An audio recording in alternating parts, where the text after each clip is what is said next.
travaillons avec l'Association sénégalaise de droit constitutionnel pour réfléchir aux pistes, aux opportunités et aux perspectives qui peuvent se présenter et pour affirmer la disponibilité de l'Institut à accompagner les institutions et le peuple sénégalais dans les réformes institutionnelles et politiques qu'ils veulent mettre en œuvre. On a beaucoup parlé ce matin de réforme du système judiciaire, on a parlé de réforme constitutionnelle, on a parlé également de réforme électorale.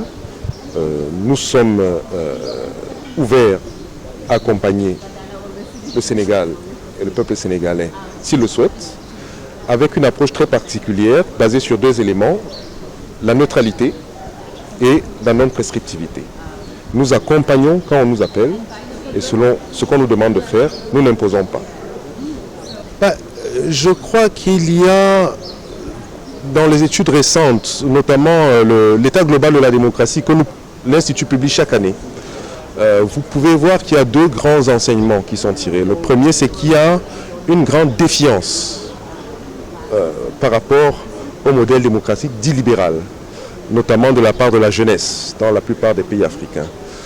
Et la question qui sous-tend cette défiance, c'est le fait que la démocratie ne permet pas forcément d'accéder aux services publics de base, l'emploi, l'éducation, la santé, qui sont les besoins essentiels de notre jeunesse aujourd'hui. Donc ça, c'est la première conclusion qui se dégage. Dans le même temps, il y a une forte demande de refondation de nos États, c'est-à-dire de réflexion approfondie et de remodelage de ce qui pourrait être une démocratie qui marche pour nos pays. Comme disait le doyen Alioune Tine et Babacar Kanté il y a quelques minutes, nous sommes dans un moment d'aggiornamento et ces deux dynamiques-là doivent être prises au sérieux. Vous parliez de l'Alliance des États du Sahel, c'est un autre problème. C'est la création d'un organisme sous-régional pour répondre, par 3 pays, pour répondre à une menace qui leur est commune. Pour nous, International IDEA, ce n'est pas nouveau. Dans l'espace CEDEAO, il y a d'autres ensembles sous-régionaux et notre approche, qui est celle du président de la République du Sénégal et des nouvelles autorités sénégalaises, est de voir comment les deux entités peuvent cheminer ensemble pour l'intérêt de leur peuple. Il faut mûrir les réformes. Ce sont des leçons apprises dans notre trajectoire constitutionnelle. À chaque fois, il faut mûrir les réformes pour pouvoir faire des réformes constitutionnelles qui vont dans le sens de renforcer la démocratie. Ça, c'est la première chose. La deuxième chose, pour bien réformer également, il faut que ce soit inclusif. Donc, il faut que les citoyens puissent s'exprimer. Et c'est le cadre que nous essayons un peu de mettre en place pour permettre différentes voix, pour permettre différents acteurs de pouvoir s'exprimer sur ce que signifie une bonne réforme constitutionnelle et institutionnelle pour eux.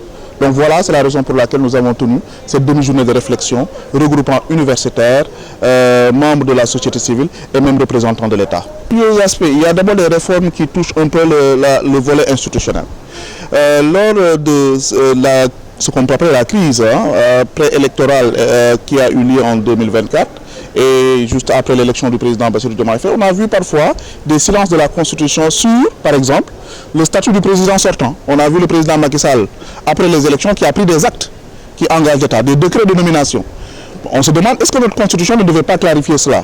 Pour dire le président sortant, entre le moment de l'élection et le moment de la prestation de serment, que le président sortant ne peut plus prendre certains actes qui engagent l'État. Et ne doit seulement se limiter à prendre des actes qui relèvent de l'administration courante. Donc ce sont des questions sur lesquelles notre Constitution est silencieuse.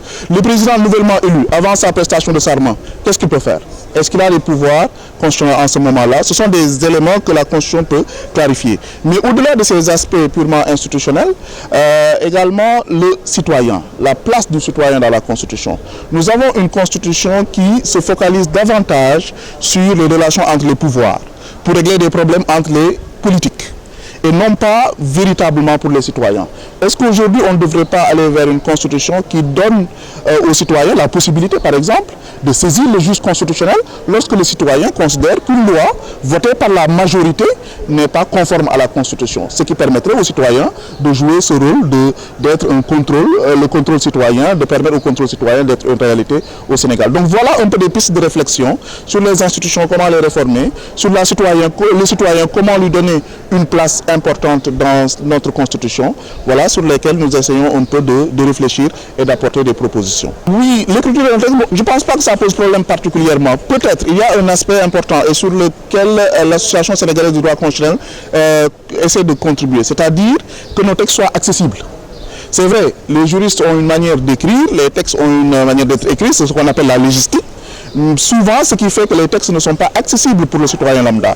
Alors nous aussi, ce que nous essayons de faire en tant qu'association, c'est de pouvoir expliquer en des termes clairs la Constitution. Nous allons vers des campagnes sur lesquelles nous allons, avec le projet qu'on appelle rendre accessible la Constitution aux citoyens pour que ça soit plus compréhensible et également les traduire dans les langues locales pour permettre une appropriation collective de notre charte fondamentale. Parce que ce qu'on remarque dans nos pays, et dans nos pays francophones de manière particulière, c'est qu'il manque une appropriation de notre texte fondamental, de notre charte fondamentale par les citoyens, qui sont souvent déconnectés par rapport à ce texte constitutionnel. À chaque fois qu'on en parle, c'est souvent quand il y a des crises politiques, c'est souvent quand il y a des problèmes avec des partis politiques, alors que c'est un texte qui nous lie, qui est notre charte fondamentale, et tous les citoyens doivent pouvoir le comprendre, tous les citoyens doivent pouvoir savoir ce que la Constitution dit par rapport à tel ou tel aspect.